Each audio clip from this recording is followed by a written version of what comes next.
ආයිබෝවන් සියලු දෙනාටම Voice of Ranasinghe YouTube නාලිකාවට සාදරයෙන් පිළිගන්නවා.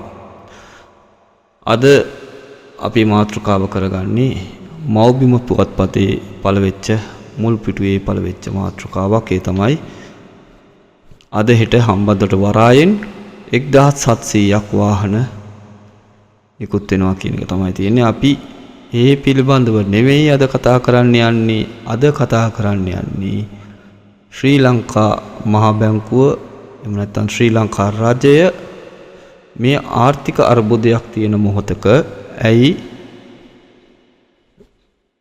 විශාල ඩොලර් ප්‍රමාණයක් වැය කරමින් වාහන ආනයනයට අවසර ලබා දුන්නේ කියන එක සම්බන්ධව තමයි අපි අද කතා කරන්න යන්නේ. ඔබ දකිනවා ඇති අද වීඩියෝවේ තියෙන දේ තමයි අද අපි මේ මාතෘකාව හැටියට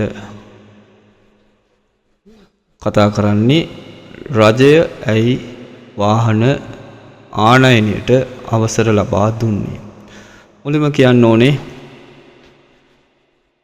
පුළුවන් හැමෝම පල්ලෙහා තිබෙන subscribe button එක ඔබලා bell එක click කරන්න.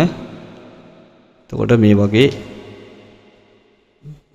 ප්‍රයෝජනවත් වීඩියෝවක් ආපු වෙලාවකට ඕගොල්ලන්ටත් ඒකට ශ්‍රවණය කරන්න, දකින්න, බලන්න පුළුවන්. එහෙනම් කෙලින්ම මාතෘකාවට යමු. මේ මෙතන සඳහන් වෙලා තිබෙන්නේ අද දිනේදී ලංකාවේ ඩොලරයක් සඳහා ගෙවිය යුතු රුපියල් ප්‍රමාණය එහෙම නැත්නම් ඩොලරේ විනිමය අනුපාතය තමයි මෙතන තියෙන. රුපියල් 296ක්. ඒ කියන්නේ අපිට ඩොලර් එකක් මිලදී ගැනීමට රුපියල් 296.32ක් වැය වෙන බව තමයි මෙතන සඳහන් වෙන්නේ. ඒ වගේම ඉන්දියානු රුපියලේ වටිනාකම රුපියල් 3.44ක් හැටියට තමයි සඳහන් වෙන්නේ. ඒ වගේම මෙතන සඳහන් වෙනවා ඇමරිකානු ඩොලරයක් ඉන්දියාවේ කීයද කියන එක. ඉන්දියාවේදී ඇමරිකානු ඩොලරයක් රුපියල් 86.3ක් 30ක් බවට තමයි මෙතනදී සඳහන් වෙන්නේ. ඒ අනුව අපි උදාහරණයක් හැටියට Maruti Suzuki Alto 800 මෝටර රථයක් ලංකාවේදී මිලදී ගැනීමටත් ඇමරිකාවේ මිලදී ගැනීමත් ඉන්දියාවේදී මිලදී ගැනීමත් අතර සංසන්දනාත්මකව විමර්ශනය කිරීමටයි සූදානම් වෙන්නේ. ඉන්දියාවේ නිෂ්පාදනය කරන Maruti Suzuki Alto 800 මෝටර රථය ඉන්දියාවේදී නිෂ්පාදනය කර බෙදා හරින මෝටර රථයක්. ඉන්දියාවේදීම මෝටර රථයේ ඉන්දියානු මිල වෙන්නේ රුපියල් 3,25,000ක මිලකට තමයි ඉන්දියාවේදී සාමාන්‍ය ජනතාවට මෙම මෝටර රථය මිලදී ගැනීමට හැකියාව තිබෙන්නේ. ඒ වගේම මෙම මෝටර රථය ඇමරිකාවේදී මිලදී ගැනීමට නම් ඇමරිකානු ජාතිකයෙකුට ගෙවීමට සිදු වෙනවා ඩොලර් 6,110ක මුදලක්. ඒ වගේම ලංකාවේදී මෙම මෝටර රථය මිලදී ගැනීමට රුපියල් 34,50,000ක මුදලක් ගෙවීමට සිදු වෙනවා. ඒ අනුව බැලුවොත් ලංකාවේ පුරවැසියෙක් ඇමරිකාවේදී මෙම මෝටර රථය ඇමරිකාවේදී මිලදී ගන්නවා නම් ඔහුට ලංකාවේ රුපියල් වලින් ගෙවීමට සිද්ධ වෙන්නේ රුපියල් 18,10,515.720ක මුදලක් අද විනිමය අනුපාතය අනුව. ඒ වගේම මෙම මෝටර රථය ඉන්දියාවේදී ලංකාවේ පුරවැසියෙක් මිලදී ගැනීමට නම් ඔහුට සිදු වෙනවා ලංකා රුපියල් වලින් රුපියල් 11,18,000ක මුදලක් ඉන්දියාවේ ඒ මෝටර රථ සමාගමට ගෙවන්න. නමුත් අපිට මෙම මෝටර රථය මිලදී ගැනීමට සිදු වෙන්නේ ලංකාවේදී 34,50,000ක මුදලකට. ඉතින් මෙම මෝටර රථයේ වටිනාකම හැටියට ඉන්දියාවෙන් මිලදී ගැනීමට ලංකාවේ සිදු වෙනවා නම් ලාංකිකයෙකුට සිදු වෙන මුදල ලංකාවේ මෝටර රථයේ නියම මිල හැටියට සඳහන් කළොත් 34,50,000ක මුදලින් 23,32,000ක මුදලක් අපට ගෙවීමට සිදු වෙන්නේ බදු වශයෙන්. දැන් එය අපිට මේ ආකාරයට බලාගත හැකි සමානයි 34,50,000ක මුදලින් අපි අඩු කරනවා 11,18,000ක මුදල. එතකොට ඔබට පේනවා මෙතන 23,32,000ක මුදලක් මෙතන සඳහන් වෙනවා. ඉතින් බදු වශයෙන් අපිට රජයට 23,32,000ක මුදලක් අපි බදු වශයෙන් ගෙවනවා කියලා අපිට මෙතනදී සඳහන් කරන්නට පුළුවන්. ඔබට සමහර විට හිතෙන්නට පුළුවන් මෙය වාහනේ වටිනාකමට ආනයනය කරුවාගේ ලාභයත් අඩු කළ යුතුයි කියලා. මෙතන ඉන්දියාවේ සාමාන්‍ය සිල්ලර මිල තමයි මෙතන තිබෙන්නේ. සාමාන්‍යයෙන් ඔබ අපි දන්නවා වාහනයක් ගෙන්වනකොට ඒ වාහනේ සාමාන්‍ය විකුණුම් මිලට වැඩිය යම් මුදල් ප්‍රමාණයක් අඩුවෙන් තමයි මිලදී ගන්නේ. එය ආනයන කරුවාගේ ලාභය හැටියට මම මෙතනදී අයින් කරලා මේ මුදල ලංකාව රජය විසින් අය කරනු ලබන බදු මුදල හැටියට මම මෙතන සඳහන් කරනවා. දැන් අපි බලමු පළහත තිබෙන මේ වගුවට තියෙන්නේ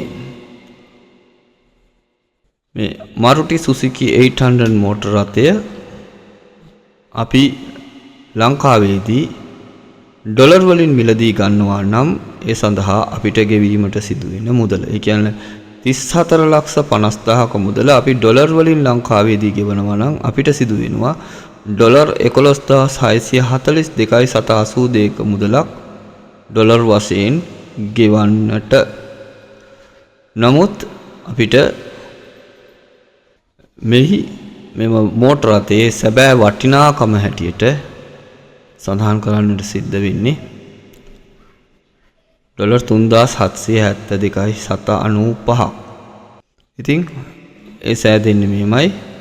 මෙතන අපි 34,50,000ක මුදල ඩොලර් වලින් අපි මෙතන සඳහන් කරලා තියෙනවා. ඒ වගේම 23,32,000ක මුදල අපි ඩොලර් වශයෙන් මෙතන සඳහන් කරලා තිබෙනවා. ඉතින් මෙම බදු මුදල ඉවත් කරාම මූලික මුළු මුදලින් එතකොට මෙතන ඔබට පේනවා මෙතන ලංකාව මුදලින් ඩොලර් වලින් ලංකාවේදී මේ මෝටර රථය මිලදී ගන්නවා නම් අපිට සිද්ධ වෙනවා ඩොලර් 11,642.82ක් ගෙවන්න.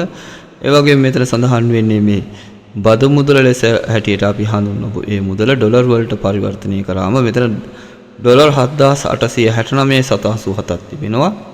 ඒ අනුව වාහනේ නියම වටිනාකම හැටියට ඩොලර් 3,772.95ක් මෙතන සඳහන් වෙනවා.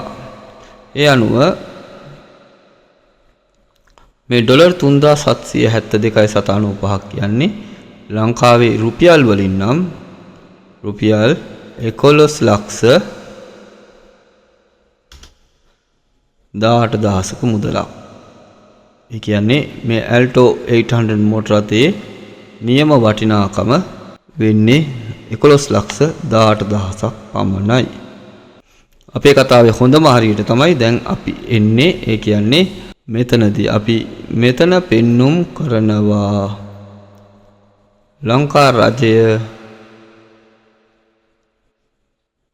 අපි උදාහරණයක් හැටියට වාහන 500ක් Alto 800 මෝටර රථ 500ක් ආනයනය කිරීමට අවසර ලබා දුන්නා කියලා හිතුවොත් Alto 800 මෝටර රථ 500ට ආනයනකරුවන් ඉන්දියාවට ඩොලර් වලින් ගෙවීමට සිදු වෙනවා. ඒ අනුව ඉන්දියාවට ඩොලර් වලින් ගෙවන්න වෙනවා අපට කොපමණ ඩොලර් ප්‍රමාණයක් ගෙවන්න සිද්ධ වෙනවාද?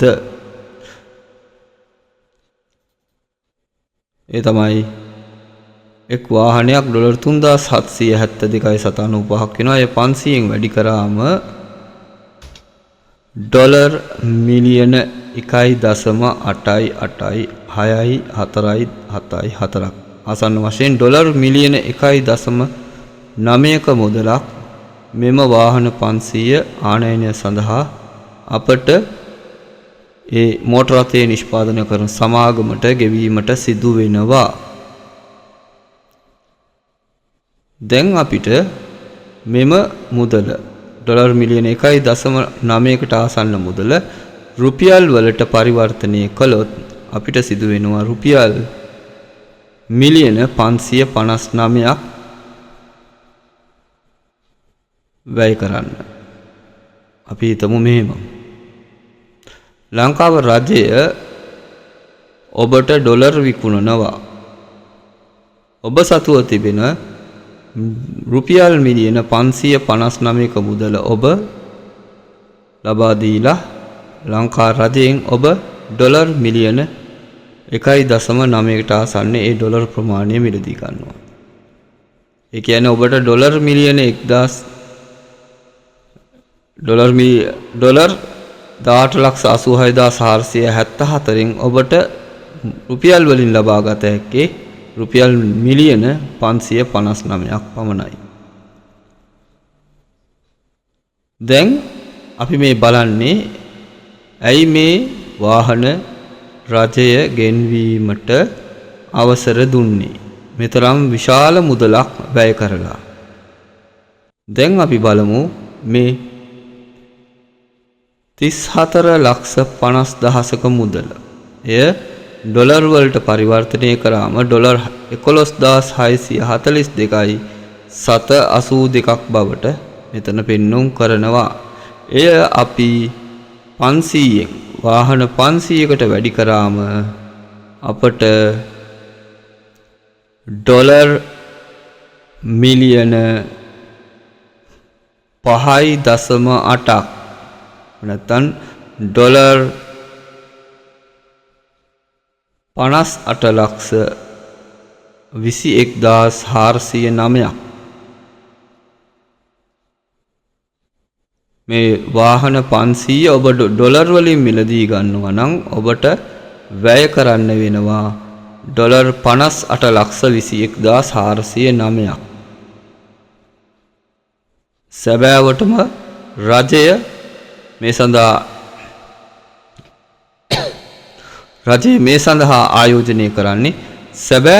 රජය මේ සඳහා ආයෝජනය කරන්නේ ඩොලර් 1.9කට ආසන්න මුදලක්. ඩොලර් 1.9කට ආසන්න මුදලක් තමයි රජය මේ සඳහා ආයෝජනය කරන්නේ. නමුත් ඩොලර් මිලියන 5.8ක් ඩොලර් මිලියන 6ක වටිනාකමක් මේ ඩොලර් 1.9න් රජය උත්පාදනය කිරීමට බලාපොරොත්තු වෙනවා. උදාහරණයක් හැටියට සඳහන් කළොත් ඔබ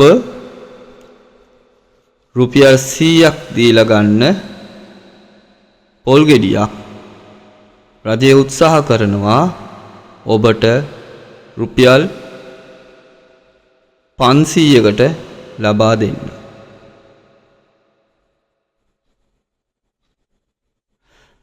ඉතින් ඩොලර් 1.9කට ආසන්න මුදලකට රජයට රුපියල් වලින් ලබාගත හැකි ඩොලර් රුපියල් මිලියන 559ක් පමණයි. නමුත් ඩොලර් මිලියන 1.9කට ආසන්න මුදලක් වැය කරලා රජය උත්සාහ කරනවා ජනතාව අතර බෙදී ගොස් තිබෙන රුපියල් බිලියන 3ක මුදලක් එක් තැනකට රැස් කරගන්න. එහෙම නැත්නම් බදු වශයෙන් රුපියල් බිලියන 2ක මුදල මහ භාණ්ඩාගාරයට රැස් කරගන්න. බලන්න මේ ඩොලර් මිලියන 1.9 සාමාන්‍ය පරිදි ඩොලර් අවශ්‍යතාවයට රුපියල් වලට වික්කොත් මහා බැංකුවට එහෙම නැත්නම් මේ මූල්‍ය ආයතන වලට ඉපෙහි ඇක්කේ රුපියල් මිලියන 559ක් පමණයි. අපි 600යි කියමුකෝ. නමුත් මේ ක්‍රියාවලිය තුළින් රජය බිලියන 2කට ආසන්න මුදලක් 3 ගුණයකටත් වැඩිය මුදලක් මේ ක්‍රියාවලිය තුලින් ඔබට වාහනයේ සිහිනය ඔබේ වාහන සිහිනය දඩමීමා කරමින් ඔබ සතු මුදල් අති විශාල මුදලක් මේ රජය ඔබගෙන් උදුරා ගන්නවා කියලා කිව්වොත් නිවැරදි. ඉතින් කවුද මේ වාහන ගන්නේ? යම්කිසි ආර්ථික මට්ටමින් ඉහළ සිටින බුද්ධිමත් උගත් ව්‍යාපාරිකයින් යයි තමන්ව හඳුනා ගන්නා ඒ කොටස කෙතරම් නම් අනුවනද කියලා ඔබට මෙයින් පෙනෙනවා ඇති. රුපියල් 100 පොල් ගෙඩිය ඔබ කවදාවත් රුපියල් 500ක් දීලා ගන්නේ නැති වුණාට මේ ආකාරයට ඔබේ සිහින දඩමීමා කරමින් මේ රජය මහා භාණ්ඩාගාරයට රුපියල් බිලියන 2ක ආසන්න මුදලක් ඔබටම නොදැනී ඔබෙන් සොරා ගන්නවා. ඉතින් අපේ සිහින පිළිබඳව අපේ සිහින වලින් අපි කෙතරම් මේ පාලකයන් රවටනවද කියලා අපි අවබෝධ කරගන්න අවශ්‍යයි. ඉතින් මේ වගේ තවත් වීඩියෝවක් සමග එකතු වෙමු. නැවතත් කියන්නේ ඔබන්න පල්ලෙහා තියෙන subscribe button එක bell එක ඔබන්න.